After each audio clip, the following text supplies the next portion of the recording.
Black waitress sees her childhood photo framed in the millionaire's house. What if the key to your past was hidden in someone else's home? Brielle never expected that a simple waitress job would lead her to a shocking discovery. A childhood photo framed in a millionaire's mansion. But what she learned next changed her life forever.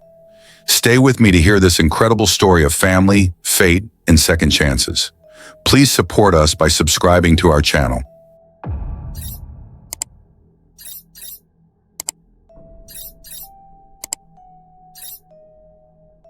It was supposed to be just another catering job for 22-year-old Brielle Johnson. She'd worked enough gigs in Los Angeles to know how the evening would go. Arrive early, wear the black and white uniform, smile politely, and serve hors d'oeuvres to people who wouldn't bother learning her name. She wasn't bitter. This was temporary. Just one more step towards saving enough for nursing school. That night, Brielle had been assigned to a high-profile charity gala at the home of Charles Whitmore, a tech billionaire with a reputation for being mysterious and painfully private. The address alone up in the Hollywood Hills let her know she was stepping into a different world. She and a handful of other staff were instructed not to speak unless spoken to, and definitely not to wander. Brielle didn't care. The quicker the night moved, the quicker she'd be out of there. But fate had other plans. As she walked through the grand living room balancing a tray of champagne flutes, something on the fireplace mantel caught her attention. It wasn't the golden awards or the sleek family portraits. It was a single photo in a silver frame, slightly tilted, standing quietly among the rest. She stopped mid-step. It was a picture of a little black girl, about 5 years old, grinning with missing teeth and pigtails. She wore a faded sunflower dress. Brielle felt like the air had been sucked out of the room.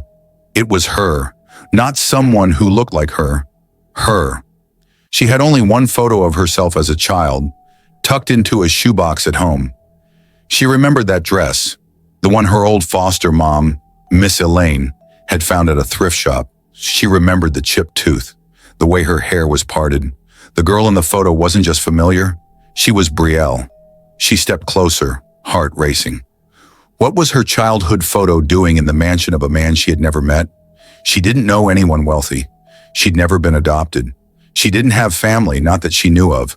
The foster care system had bounced her around like a ping pong ball most of her life. "Can I help you with something?" a voice said from behind. She jumped and spun around. Standing there in a tailored black suit was Charles Whitmore himself. She had expected someone older, maybe gray-haired, but he looked like he was in his early 40s, sharp-eyed and confident, with a slight southern drawl. I'm sorry, sir," she stammered. "I just thought I recognized that photo."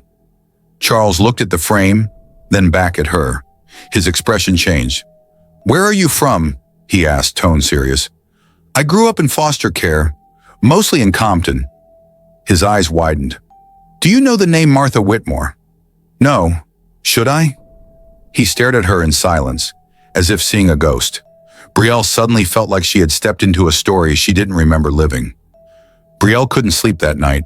After her encounter with Charles Whitmore, she left the mansion feeling dizzy, like she'd walked into a dream that kept rewriting itself. Her shift ended hours earlier than expected, but her mind kept looping his final question. "Do you know the name Martha Whitmore?" It haunted her. Back in her tiny studio apartment, she dug through the shoebox she kept under her bed, the one with old report cards, dried birthday cards from social workers, and the only photo she owned from her childhood. It was the same image she'd seen in Charles's house. Same dress, same chipped front tooth. There was no mistaking it. It was her. The next morning, Brielle called out of her part-time job at the diner and took a bus across town. She needed answers. She visited the foster agency that had overseen most of her placements. Most of the staff were new, but an older clerk, Mrs. Dana, remembered her. "Brielle Johnson? Oh my goodness. I haven't seen you since you were, 9? The woman said warmly. "You were a sweet little girl." "Do you know someone named Martha Whitmore?" Brielle asked quickly. Mrs. Dana's smile faded. "That name? I haven't heard it in a while." "Yes, actually. She was on our prospective adoptive parents list about 20 years ago. She and her husband were looking to adopt a child. They came in a few times, met a few of the kids, but things didn't work out." "Did she meet me?" Dana blinked, surprised. She flipped through a digital archive, tapping in dates and keywords. Let me see. Oh, yes, right here. There's a note that she visited your group home in Compton back in 2006. It says she spent time with you specifically. And what? Brielle leaned forward. It says she was beginning paperwork to adopt you, but the process stopped shortly after. There's a final notation. Applicant deceased, M. Whitmore. I'm sorry, honey. Brielle sat back in shock. A woman she didn't remember had tried to adopt her, and that woman had died. That's why it never happened. Do you know who her family was? She asked. Mrs. Dana nodded. Martha Whitmore was the wife of Charles Whitmore. They were young then. She died in a car accident on the way to one of our outreach events. She never got to finalize the adoption. Brielle couldn't believe what she was hearing. She stood there, eyes blurry with emotion. Martha had wanted to adopt her. She wasn't just some forgotten foster kid. She was wanted by someone who'd loved her enough to frame a photo of her. Charles must have kept that photo all these years. But why? Why had he said nothing until now? She knew what she had to do. She had to go back to that mansion. She had to talk to Charles Whitmore again, because somehow her story and his were tangled together in a way she never could have imagined. Brielle stood at the iron gates of the Whitmore estate the next evening, heart pounding. She hadn't been invited, and she was dressed in plain jeans and a hoodie, feeling entirely out of place in the high-end Hollywood Hills. But she had to come back. She needed to hear it from him. No more guessing. No more secrets. The security guard looked puzzled when she approached. I worked a catering gig here last night. I need to speak with Mr. Whitmore. It's important, she said. The guard hesitated. Name? Brielle Johnson. To her surprise, the guard spoke into a radio, then nodded. He said to let you in. As the gates opened, Brielle walked up the long driveway with shaky legs. The mansion loomed above her like something out of a movie, gorgeous, perfect, and impossibly distant from the life she'd always known. Charles met her at the front door, casual this time. No tux, no crowd, just him in a gray sweater and jeans. He looked softer. Come in, he said quietly. They walked into the sunlit study, and for a moment, neither of them spoke. The photo on the mantel was still there, her 6-year-old self smiling in a world that had offered her so little. Why do you have that picture? Brielle asked, not sitting down. I went to the agency today. I know about Martha. I know she tried to adopt me. Charles sighed and sat down slowly. She did. Martha had the biggest heart of anyone I've ever known. She was passionate about helping kids in the system. When she met you, she came home glowing. She said, Charlie, there's this little girl. Brielle, I think she's ours. Brielle's breath caught in her throat. She started the process, he continued. We were ready. We bought toys, a bed, even painted a room. Then, he looked down. Then the accident happened. She died before we could bring you home. Silence filled the space between them. I was broken. After she died, I shut down. I didn't just lose my wife. I lost the life we planned. And that included you. Brielle felt tears rising. So, you just left me behind. I never forgot you, he said, voice tight. That picture, it reminded me of the good in Martha, of the life we almost had. I kept it to honor her, to remind myself of the promise she tried to keep. Brielle's shoulders sagged. It was a strange kind of grief, grieving a life she almost had, a mother she never knew, and a family that almost was. I didn't even know anyone wanted me, she whispered.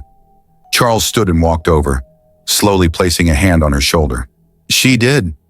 I did. I just didn't know how to make it right until you showed up. The room was still again, but now it felt different, like something long broken had started to mend. Brielle didn't have all the answers yet, but one thing was clear. She wasn't alone in her past anymore. For the first time in her life, Brielle felt like someone saw her, not just as a server or a foster kid or a name on a list, but truly saw her. After their emotional talk, Charles invited her to stay for dinner. It was simple: grilled salmon, wild rice, and sautéed vegetables. But it felt like a royal meal, not because of the food, but because of the company. The silence between them had softened. They weren't strangers anymore. "Tell me about your life after the group home," Charles said over dinner, genuinely curious. Brielle hesitated, then told him.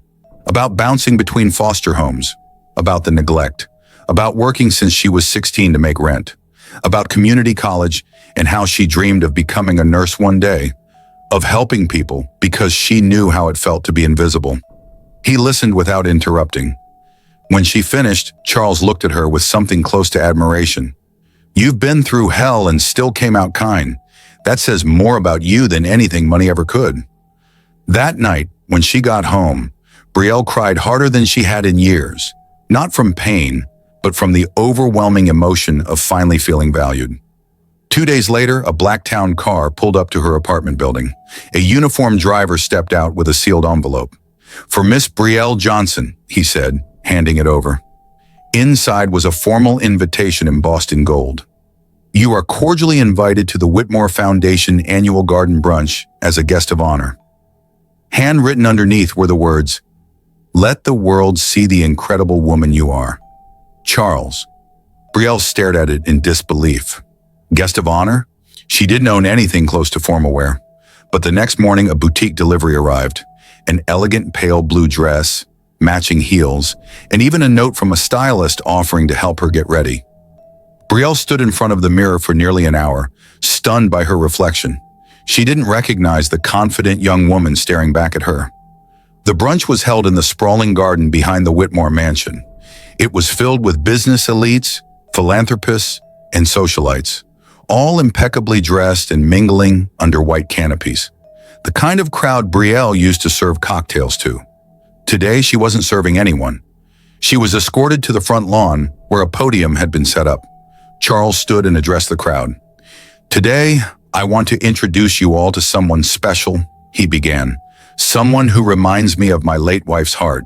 Someone who proves that resilience and grace can rise out of the most difficult circumstances." He motioned to her. Brielle Johnson.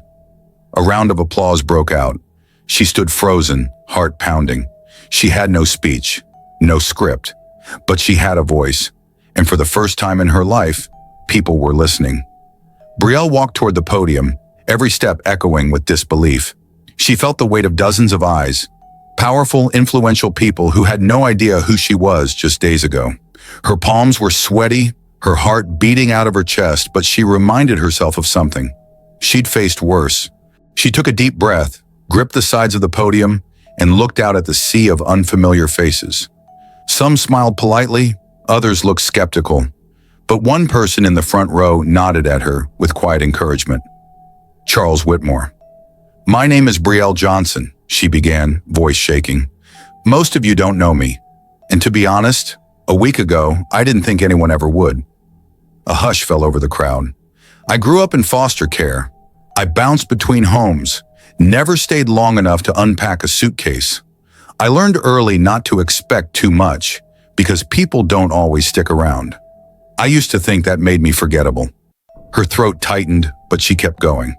"I didn't know that someone had tried to adopt me, that someone had wanted me, someone named Martha Whitmore. I only found out recently that she started the process, but died before it could happen." Gasps rippled through the crowd. "I was just a kid. I never understood why I was left behind.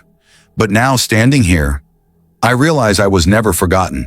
I was loved even if I didn't know it." She glanced at Charles, who looked deeply moved.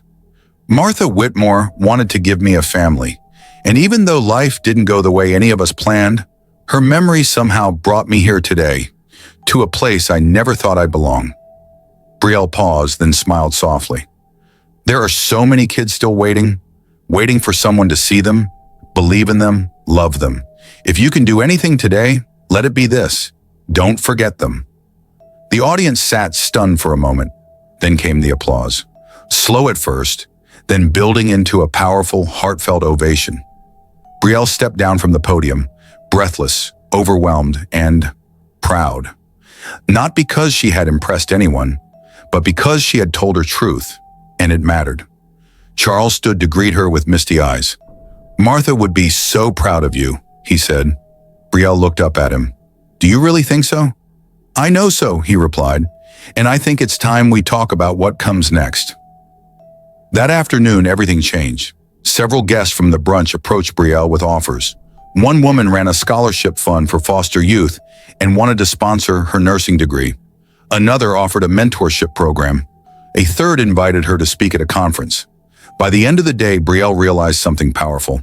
She hadn't just been invited into Charles's world, she had earned her place there, and she wasn't going anywhere.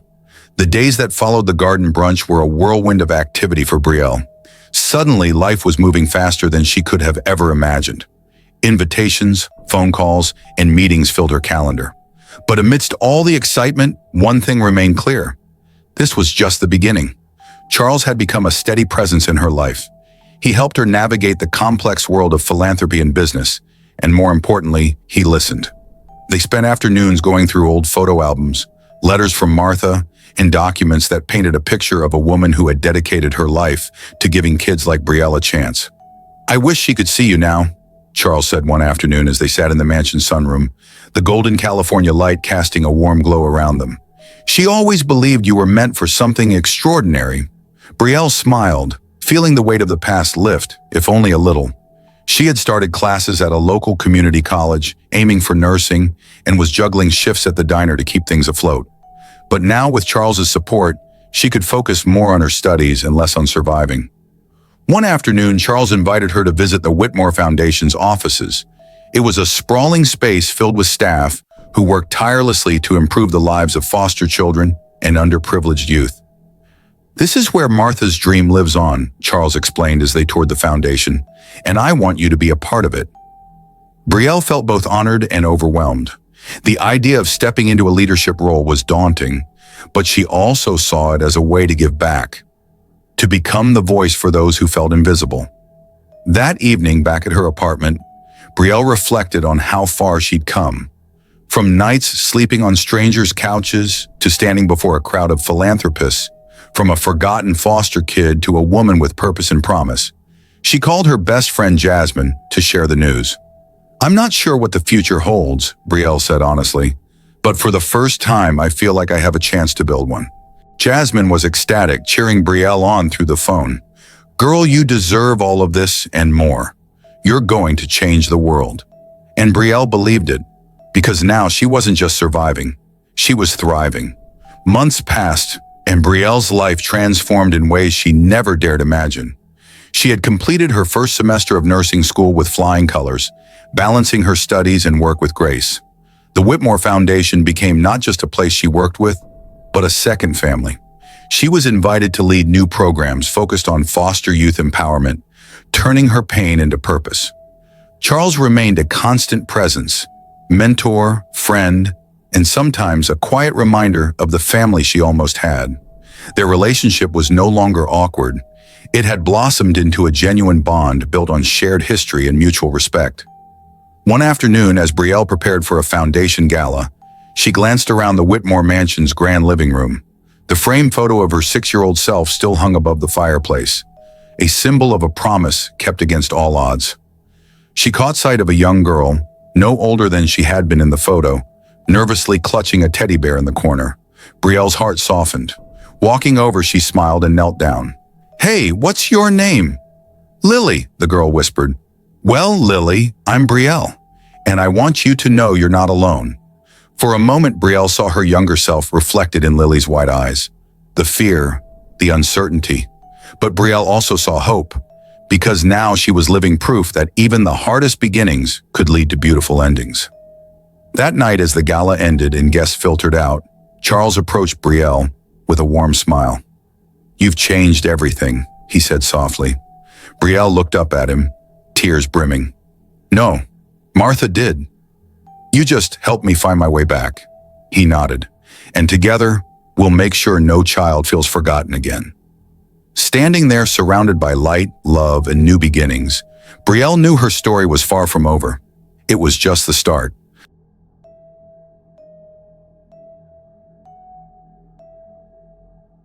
Brielle's journey from a forgotten foster child to a confident nurse and advocate reminds us all that our past doesn't define our future. With kindness, opportunity, and a little faith, even the most unlikely dreams can come true. If Brielle's story touched your heart, Please like and share this video to inspire others. Don't forget to subscribe for more uplifting stories that prove hope and resilience can change lives. What part of Brielle's journey moved you the most? Let me know in the comments below.